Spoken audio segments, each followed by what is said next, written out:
తెలంగాణ జాగృతి వ్యవస్థాపకురాలు MLC Kalvakuntla Kavitha జనం బాటలో భాగంగా 8వ జిల్లాగా ఖమ్మంలో పర్యటించారు. మొదటగా జడ్పీ సెంటర్లోని అంబేద్కర్ విగ్రహానికి పూలమాలలు వేశారు. ఉద్యమకారుడైన బత్తుల సోమయ్య ఆధ్వర్యంలో మయూరి సెంటర్లో అమరవీరుల స్తూపానికి నివాళులర్పించి ఉద్యమకారులతో ముచ్చటించారు. తెలంగాణ ఉద్యమకారుల గేయాన్ని ఆలపించారు. ఈ సందర్భంగా ఆమె మాట్లాడుతూ గత ప్రభుత్వం కానీ ఈ ప్రభుత్వం ఎన్నో సమస్యలను పరిష్కరించలేదని, జనం బాటలో చాలా మంది ప్రజలు స్వతహాగా ముందుకు వస్తున్నారని, ఖమ్మం జిల్లాతో నాకు చాలా అవినాభావ సంబంధం ఉందని, ఖమ్మం జిల్లా సమస్యల మీద రేపు మాట్లాడతానని అన్నారు. ఉద్యమకారులతో చెప్పడం జరిగింది. ఈ కార్యక్రమంలో భక్తుల సోమయ్య, కృష్ణ ఉద్యమకారులు పాల్గొన్నారు. ఈరోజు ఖమ్మం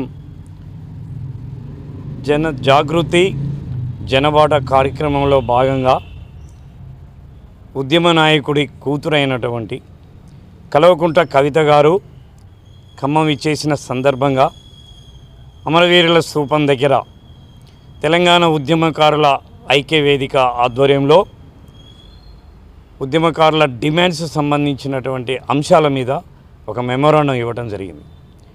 ముఖ్యంగా దాదాపు 1200 మంది ఆత్మ బలిదానాలు చేసుకొని సాధించినటువంటి తెలంగాణలో వారి తండ్రి అయినటువంటి కేసీఆర్ గారు 10 సంవత్సరాలు పరిపాలించిన ఉద్యమకారులకి, అమరవీరుల కుటుంబాలకి న్యాయం జరగలేదు అని చెప్పి దాదాపుగా ఒక నెల రోజుల క్రితం కవిత గారు అమరవీరుల సాక్షిగా జరిగినటువంటి పొరపాటుని మేము సరిదిద్దుకుంటున్నాం, ఖచ్చితంగా వాళ్ళ త్యాగాలకు తగ్గ ఫలితం దక్కలేదు అని టీఆర్ఎస్ పార్టీ చేసినటువంటి తప్పుని ఎత్తి చూపించటం వల్ల ఇవాళ తెలంగాణ సమాజంలో ఉన్నటువంటి మేధావులు కానీ, అమరవీరుల కుటుంబాలు కానీ, ఉద్యమకారులు కానీ కవిత మాట్లాడిన మాటలకి ఇన్స్పిరేషన్ చెందుతున్నారు.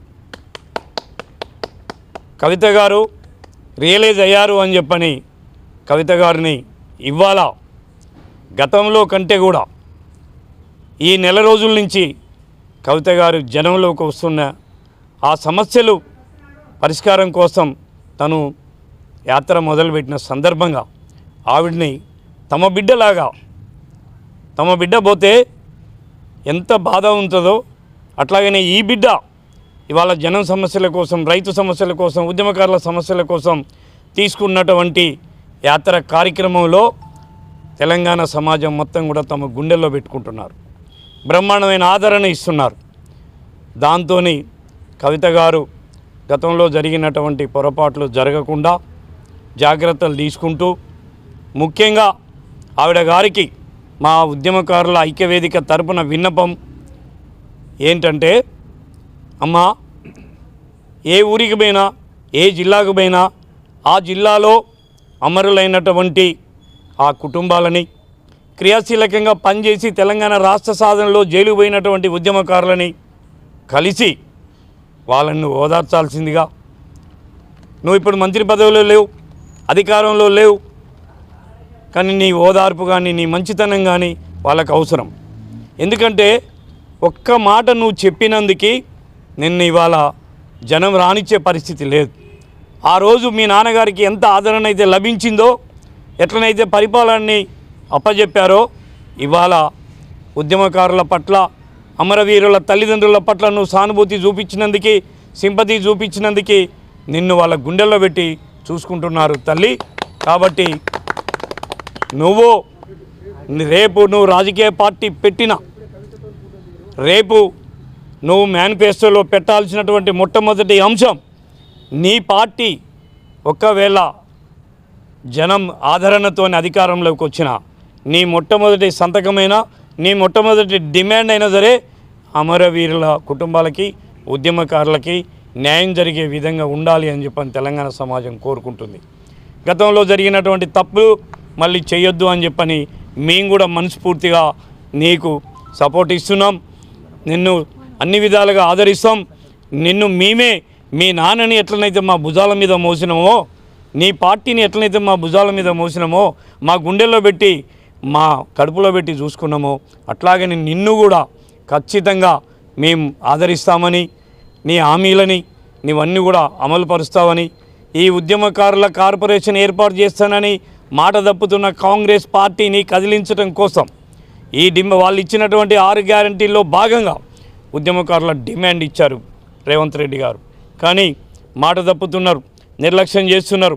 మేము చేసే పోరాటానికి నువ్వు సంపూర్ణమైన మద్దతు ఇవ్వాలని చెప్పని నిన్ను మనస్ఫూర్తిగా ఇవాళ కోరుకోవడం జరిగింది. దానికి తగ్గట్టుగా నీ స్పందన చాలా బాగుంది. నీ మాట్లాడిన మాటల వ్యవహార శైలి చాలా బాగుంది. నువ్వు మమ్మల్ని బాగా రిసీవ్ చేసుకున్నావు. కాబట్టి తల్లి, నిన్ను మా గుండెల్లో పెట్టుకుంటాం. నువ్వు మాకు ఈ డిమాండ్స్ నెరవేరేంత వరకు, కార్పొరేషన్ వచ్చేంత వరకు, అమరవీరుల తల్లిదండ్రులకి వాళ్ళ కంచంలోకి పట్టెడు మెతుకులు వచ్చేంత వరకు, ఈ ఉద్యమకారులకు ఆదరణ లభించేంత వరకు కూడా నువ్వు మాకు సపోర్ట్గా ఉండాలని చెప్పి ఈ సందర్భంగా నీకు విజ్ఞప్తి చేస్తున్నాం. జై తెలంగాణ. తెలంగాణ ఉద్యమ నాయకురాలు, మాజీ ముఖ్యమంత్రి కేసీఆర్ గారి రక్తం పంచుకొని పుట్టిన బిడ్డ ఈరోజు మళ్ళీ ఉద్యమ బాట పట్టింది.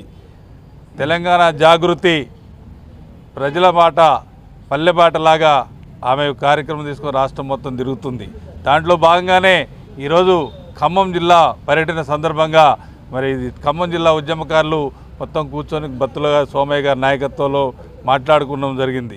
ఏంటి అని ఒక విషయాన్ని చర్చించుకొని, మరి ఎవరు మన విషయాన్ని పట్టించుకోవట్లేదు, మరి మన ఉద్యమ నాయకురాలు కాబట్టి పట్టించుకుంటుందని సోమన్న గారిని ఒప్పించి మరి తీసుకొచ్చి ఈరోజు ఆ అమ్మగారిని కలిపించడం జరిగింది. కవితక్క స్పందన, కవితక్క ఆలోచన మొత్తం తండ్రి విధానంగానే ఆమె కూడా రిసీవ్ చేసుకుంది.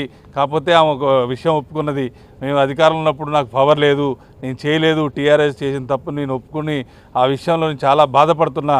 ఇక నుండి అయినా నేను ఫస్ట్ సారి ఏదైతే అధికారంలోకి వచ్చినా, నేను ప్రభుత్వం ఒత్తిడి తీసుకొచ్చినా నేను ఉద్యమకారులు ఏమిటి ఉంటా అని చెప్పి హామీ ఇవ్వటం వల్ల చాలా ఆనందంగా ఉంది. ఈరోజు మేము చాలా అసలు నిజంగా ఉద్యమకారులకి ఆత్మగౌరవం అంటే ఇదేమని అనిపించినట్టు కవితక్క చేసినటువంటి ఖమ్మం జిల్లా ప్రకటన తెలంగాణ రాష్ట్ర ఉద్యమకారులందరూ కూడా ఒక ఉత్సాహాన్ని కల్పించిందని చెప్పి సందర్భంగా తెలియజేసుకుంటూ అక్కకి మరొకసారి ఖమ్మం జిల్లా ఉద్యమకారుల తరఫున ధన్యవాదాలు తెలియజేసుకుంటున్నాను. జై తెలంగాణ.